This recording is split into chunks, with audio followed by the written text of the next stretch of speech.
Hey everybody, welcome to another episode of Table Talk. I'm your host, Jake Combs, and tonight we're going to be looking at a Season of War, Thondia. I'm not sure exactly how you pronounce that. I was not able to actually watch the live stream for Adapticon, where they actually talked about this and the related terrain. But we're going to go ahead and take a look at this real quick. Now, this was sent in advance by Games Workshop for the purpose of our review and is available for pre-order as of today, or at least the date of this video releasing. And so we're going to go ahead and take a look inside, see what it's all about. Now, without opening the book, my assumption here is it's going to be something very similar to like the Nachmund or the Octarius books that they came out with separately that were like kind of theaters of war. So I'm guessing that we're going to be seeing the same kind of things start coming for Age of Sigmar to kind of give you more of a narrative for the different battles in the different realms. So this one's, again, is Season of War Thondia, and based on the picture and what we've seen of the new models coming out, or at least a new model, that this is going to be based in Gur. So Thondia, I'm guessing, is probably like a specific region in Gur.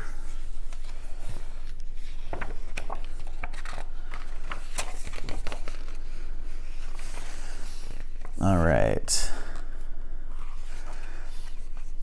So right off the bat, we're going into some of the lore and the fluff, like usual.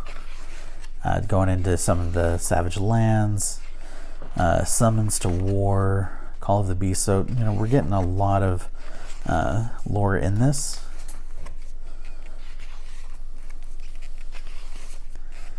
A lot of backgrounds in some of the monsters, like we have Stegodons and Carnosaurs for the lizard men.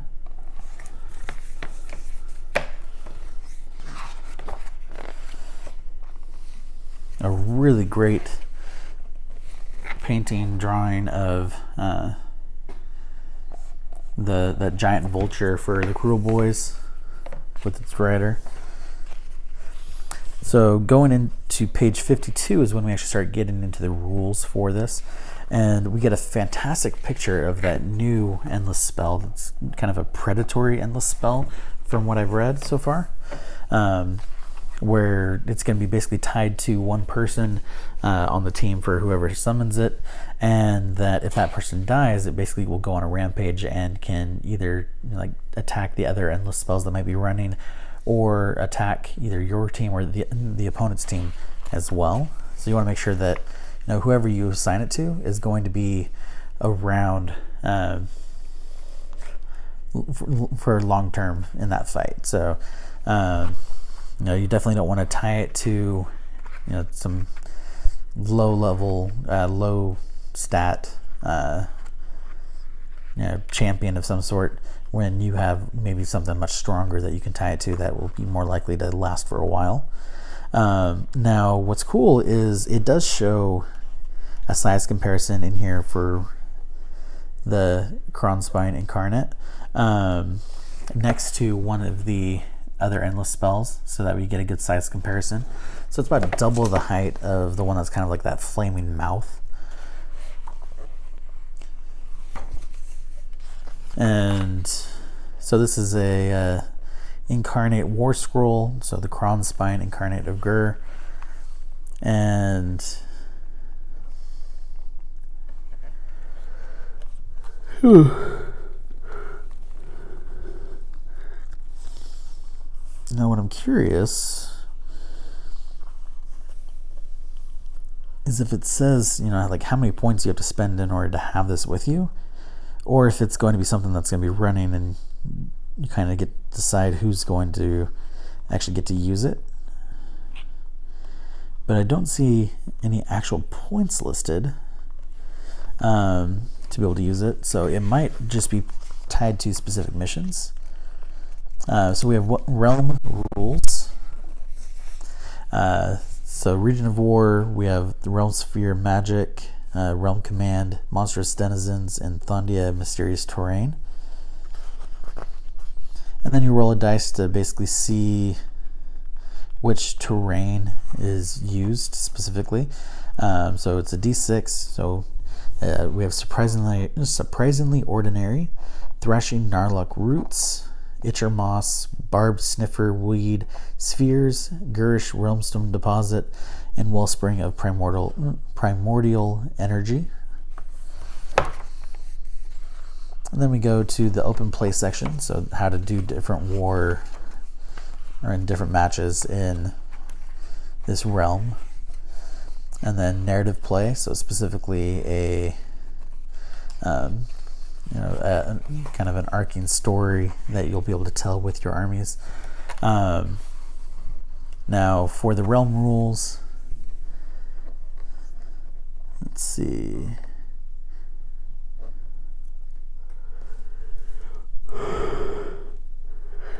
So depending on which battle plan you're going with, some of them actually do require specific ones to be used.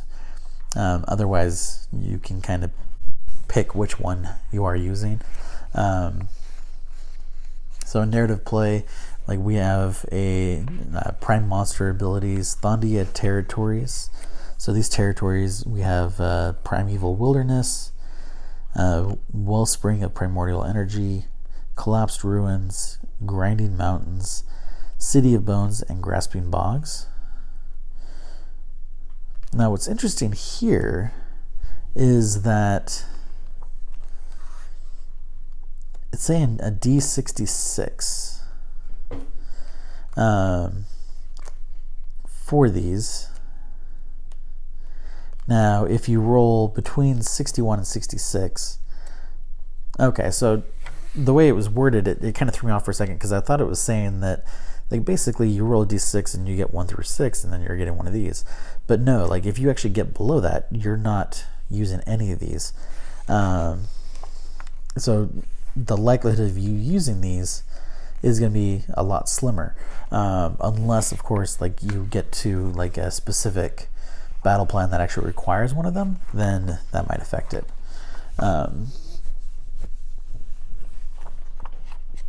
So we have Thondia scouting expeditions. So in battle plans we have Show of Strength, The Hunt, Closed Jaws, the Beast Lair. So with Beast Lair, 2 armies converge on the lair of one of the monstrous denizens.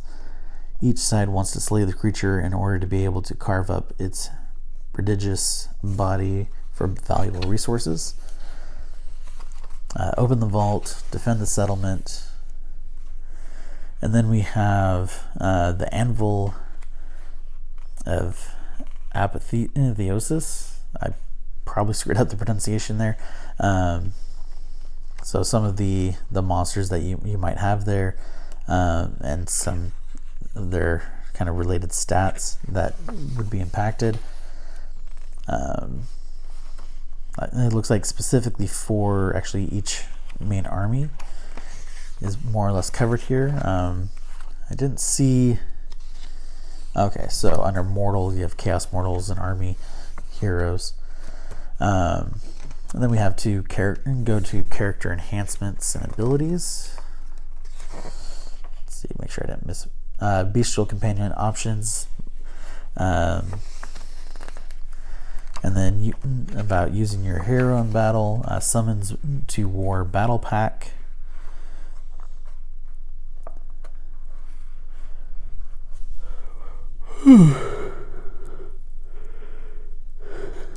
Now what's interesting here is like faction terrain. It specifically says neither player can include faction terrain features in their army.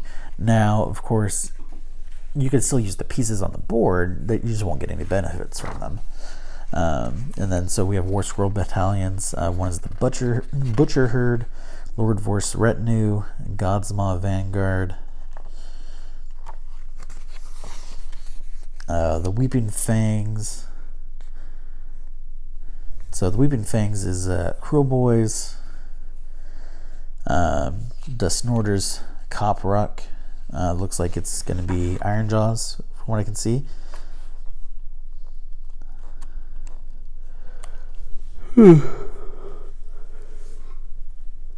Excuse me.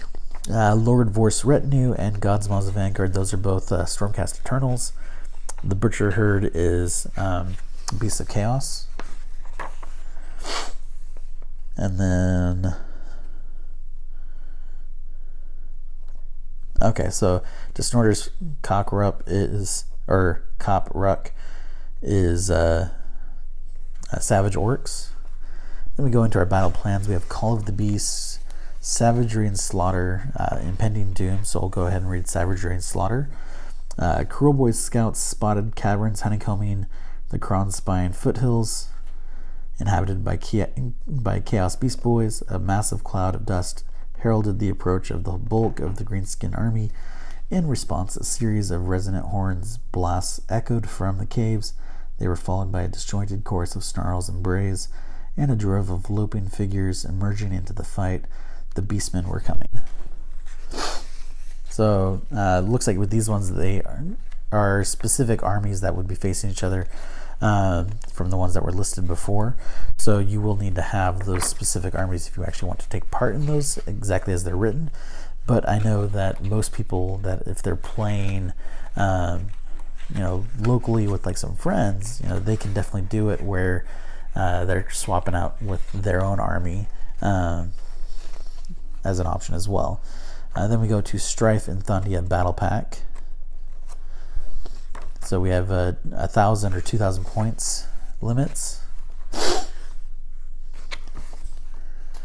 then we go to our core battalions, grand strategies, battle tactics, and then in the scoring sheet. Now with the scoring sheet, it does give you permission to photocopy the page.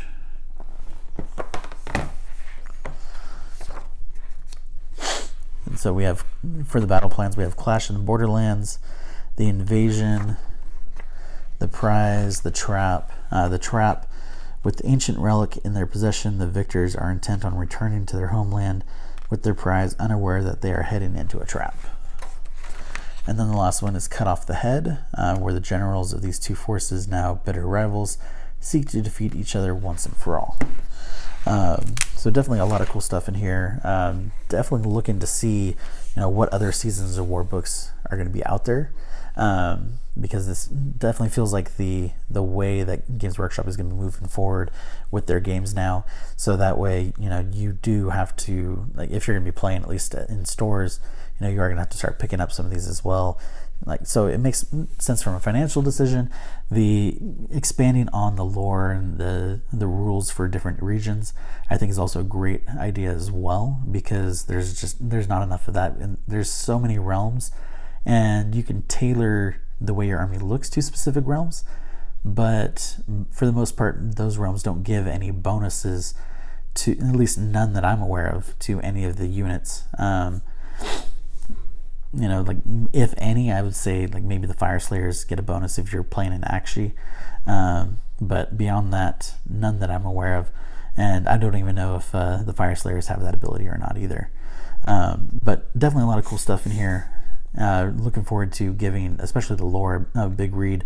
I was expecting this to be more like the Broken Realms books, but it is very different. This is more centered on, narrative and organized play, and allowing kind of more of that freedom, where Broken Realms was more rule sets for models, updates to rules for others, new rules for new models, and things like that, and then a lot of lore behind it. So the fact that this is more rules based than lore based in that regard definitely makes it stand out, as something entirely different, something new.